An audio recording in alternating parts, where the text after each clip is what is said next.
Magandang araw mga ka-solar. So muli, nagbabalik ang inyong ka-solar, si Solarens.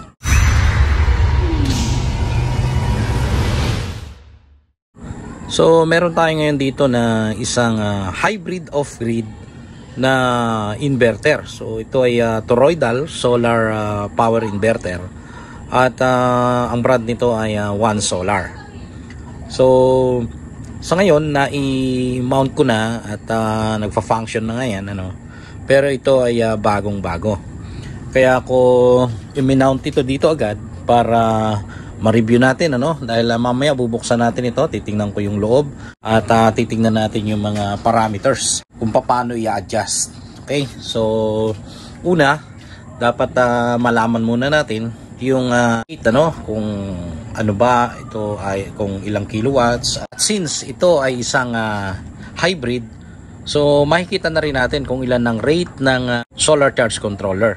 DC input voltage naman, talagang ito 48 volts ito. So kung lead acid, yan talaga yung nominal voltage niya, 48. Kaya lang kung LiPo4 ang gagamitin or LiPo4 or lithium iron phosphate, yung nominal voltage niya ay hindi 48 kundi 51.2 volts. At yung charging current niya ay 139 amperes. Tapos yung charging voltage niya nasa 55.2 volts. So DC yan, DC yan pinag-uusapan natin. At kung gagamit tayo ng utility charging, yun yung tinatawag na AC input, ay nasa 35 amperes ang AC current natin. So alternating current ang ibig sabihin ng AC. At frequency niyan, yan yung hertz. Siyempre 60 kasi 60 tayo dito sa Philippines, Yung inverter mode naman, ayan, 27.3 amperes yung current niyan pag naka-inverter mode. At yung voltage niya 220. So same lang yung frequency niyan, 60 Hz din, since fluctuating yan, plus and minus 0.5, pwedeng 59.5 o kaya 60.5. At yung dito tayo sa solar input, since ito ay hybrid off-grid, may kasamang solar charge controller yan sa loob. At yung maximum voltage niyan 150 volts. So 48 volts, 150 volts. At dyan sa 150 volts na yan, ibig sabihin yung malaking voltahe, dahil nga kung series connection ang ginawa mo sa solar panels mo, ay tataas yung voltahe. Samantalang kung parallel naman, mag-i-stay kung ano yung voltahe pero tataas yung amperes. So kaya wag mo nang palampasin ng 80 amperes. Pero ito, take note, yung MPPT range, ibig sabihin yan yung DC volts na kung saan ay pwede maglaro o gamitin ang DC input na galing sa solar panel ay between 60 to 150 volts, na ibig sabihin kung meron kang 500 watts na solar panels, nasa 50.7 ang VOC niyan, ay kailangan 2 piraso na 500 watts ang gamitin mo para mapaandar mo ito. So yun ang minimum. Ngayon ang maximum ay kailangan wag mong palalampasin ng 150 volts DC. So yun yung VOC, yung nakikita natin sa solar panel. At kung makikita natin, magmumula sa solar panel, ayan, at pupunta sa controller. Yung controller, yan yung solar charge controller na maximum power point tracking ang uri or yung kanyang type. At magcha-charge yan papunta sa battery. Ngayon, nakadalawang araw itong papunta ng inverter at papunta ng battery. Ibig sabihin niya mga ka-solar, if in case na wala kang production dito sa solar, pwede mong gamitin yung utility charging or yung AC input. Kung nandito ka sa Metro Manila, pwede mong gamitin yung Meralco.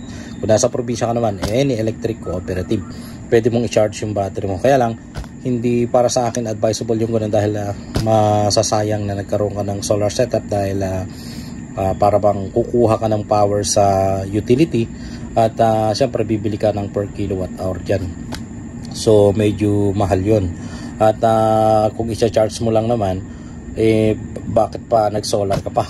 Pwede mong gamitin ito para lang sa emergency purpose. Halimbawa mababa na yung charge ng battery mo, low level na, pwedeng gamitin yun.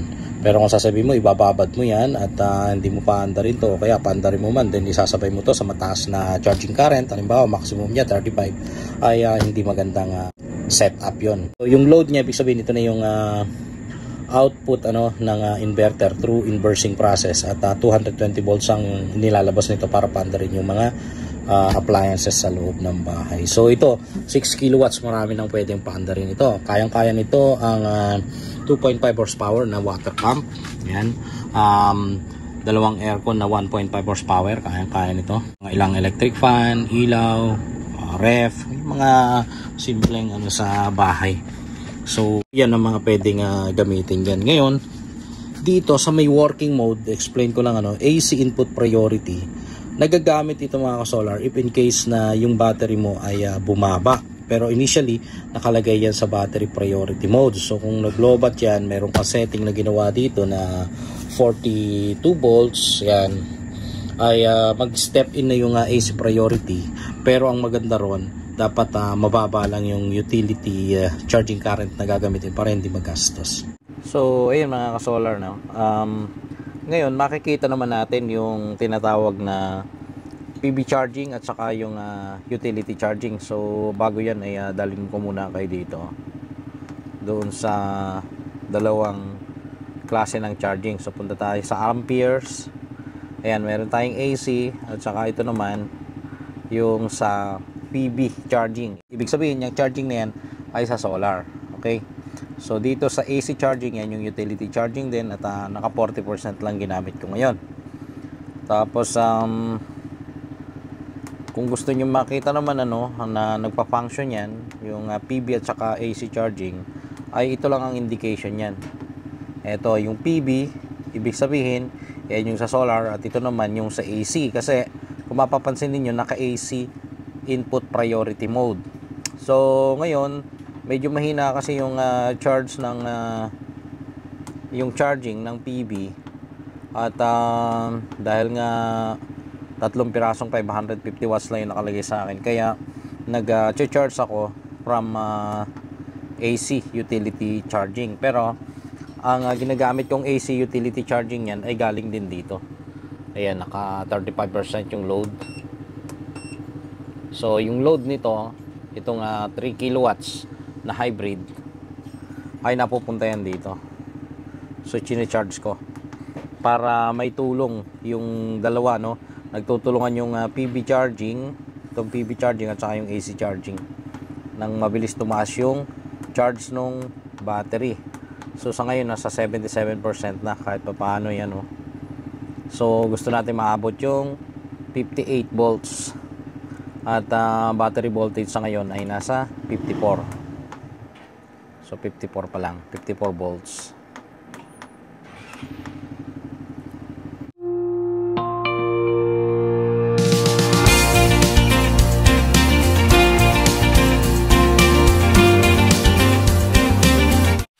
Okay, so sa gilid nito ay mayroong 63 amperes na single pole AC switch, na ito yung sa outlet yan, at maximum 10 amperes lang ang pwedeng maisaksak yan.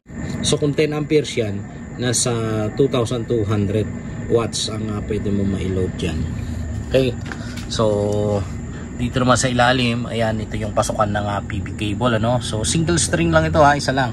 Although dalawa yung terminals niya, pero ito ginagamit lang pagka nagpa-parallel ka ng solar panels. At ito ay para sa mga solar panels hanggang dito yan. So itong red ay positive, itong black ay negative, at ganun din dito. So parallel yan, ito partner ito, at saka ito naman yung sa negative, partner niyan dito. Ito AC input, ito yung binabanggit ko kanina na pwedeng gamitin pagka mag-charge ka, utility charging. So pwedeng nakaabang lang yan. At ito naman AC output, yan yung mismong result ng inversing process na ginagawa ng inverter. Battery input, ayan, malalaki ang wire niyan dapat, syempre. At ito yung positive, ito yung negative. So yun din naman yung sa wifi, pwede mong lagyan yan. Merong wifi logger na pinapasok dyan para ma-access mo remotely. So doon sa gilid meron ding lagayan ng ground dyan. Yung mga ibang details as to how many pieces of solar panels ang pwedeng ilagay dyan ay pwedeng may discussion sa separate na video, kasi may technique dyan para magamit mo pa rin yung maximum wattage ng solar panels na pwedeng magkaroon ng combination ng series at saka parallel. So medyo technical yon, although madali lang naman i-discuss, kaya lang sa ngayon hindi natin pwedeng i-tackle dito sa ating setup na ito. So ibang video na lang yon. So bago natin buksan mga ka-solar, ito yung mga ito yung ginagamit para sa parameter setting, so kaya yung sa monitoring And so sa ngayon may load na sa percent. Ngayon kung gusto mong iset ng panibago, long press mo lang itong enter menu. Ayan, marami kang pwedeng puntahan dyan. Andyan yung system work mode, system mode setting, andyan yung battery type, andyan yung charging current. Kung gusto mong maingay, pwede mong ilagay yan, pwede mong i-silent. Yung time, clock setting yan, record query, kung ano nangyari, pwede mong i-delete. And factory reset setting. So punta muna tayo dito sa system mode setting. So ito na yung nandito kanina. So na-explain ko naman na to. Ang mahalaga lang dito yung AC input at saka battery input. So ito lang yon, itong dalawang magkatabi na to. So sa ngayon ay naka battery priority mode at ang low voltage niyan ay 42. So 42 volts, and then save natin. Low volt restore setting ay 50. Na ibig sabihin kung nalobat ang battery mo, pwede mag-shutdown itong inverter at pwede mo lang magamit itong inverter, maglalabas siya ng output kung aabot ng 50 volts. Okay. So yun yung sa battery priority mode. Sa AC priority mode or line priority, ito naman yan. Pero ang result niyan ay always na magcha-charge yan sa battery. So magastos. Okay. So next tayo sa battery type tayo. Ayan, meron dito lithium ion at naka-lithium ion tayo dyan. So meron din gel type. So itong charging voltage yan ang nagsisignify dyan na yan ang pwede mong gamitin. Okay, so sa AGM yung glass mat battery, ayan, at yung lead acid, yung SLA, sealed lead acid ang tawag yan, 57.6. So magkakaiba ang charging voltage. So stay lang tayo dito. Ayan, so yun, punta tayo sa charging current. Ayan, pwedeng AC, pwedeng sa solar panel. Ngayon sa AC, puntahan natin. Ayan, ito 20 to 100% ang pwedeng charging current yan. So mayroong different equivalent rate ng amperes yan. So 35 yung pinakamataas. So naka 60 lang tayo. And next, dun sa charging current pa rin, pero solar panel naman tayo. Naka 80 amperes ang rate nito, yung MPPT. Kaya yan ay maximum niyan, 80. Ayan. So bubuksan ko na muna para makita nyo yung loob, yung oblo. And then magkakaroon ako ng separate video para sa load testing. Okay. Kaya lang hindi natin pwedeng patayin kasi kasalukuyan nating ginagamit. Wala tayong ilaw dito. So magba-brown out. Papasilip ko lang, no? Ayan, tignan lang natin, open natin. Oops, wow, ang laki. Kaya lang maiksi yung ribbon. Yung ribbon tape niya. Ayan, so pwede kong tanggalin kasi LCD lang naman. Saglit lang Okay, so ito na yung loob niyan. Malaki yung core. Medyo umiinit lang, no? Laki. Dinadangkal na natin. So ito na mismo yung inverter nito. Ito yung board para sa inverter. Ayun yung mga MOSFETs niya, no? Ay maliliit na yan. So split, magkahiwalay pala yan, no? Yung iba diretso kasi. Tapos ito yung solar charge controller. Ayan. So ito ang klase ng solar charge controller na 80 amperes. Ganda. Ayan, so ito yung connection papunta dun sa battery para mag-charge. Ayan, so galing yan dito. Ayan yung positive tsaka negative at yung load side nung MPPT. At ito naman yung dun sa PV input sa solar. So 1, 2, 3, 4, 5, 6. So itong dalawang ito partner para sa solar. Itong dalawang ito partner para sa papuntang battery. Ito yung negative, yun yung positive. So ito may 220 na yan. Hindi ko nahahawakan yan. Siyempre dito lang tayo sa mga hindi nakakakuryente. Huwag lang tutularan. So may dalawang dalawang maliliit na fan.